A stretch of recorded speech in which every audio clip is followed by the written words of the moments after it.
Alrighty, so slightly different variation to the standing adductor good morning. This one we're just going to go into a sliding adductor side split. So starting off, I recommend using shoes on rubber mat so that you don't slide out too much, and then as you get more advanced, try some socks on a slippery surface and see how your adductors go with that one. So essentially take your feet as wide as you can. To start with, obviously work through like a 6 or 7 out of 10 and try and go longer as opposed to more intensity for less time. So the more time under tension, the better. And then what you can see, obviously gravity's coming down plus his body weight, so his adductors are getting a lot of strength through range here. And then I want him to play around with contracting his adductors, so trying to grab the floor, creating a contraction, and then either relaxing and going a little bit further over time until we can get as deep as possible.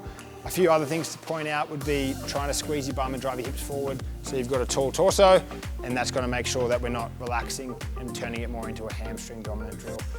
So stay there for about 60 to 90 seconds and just go as gradually as you can until you feel that stretch.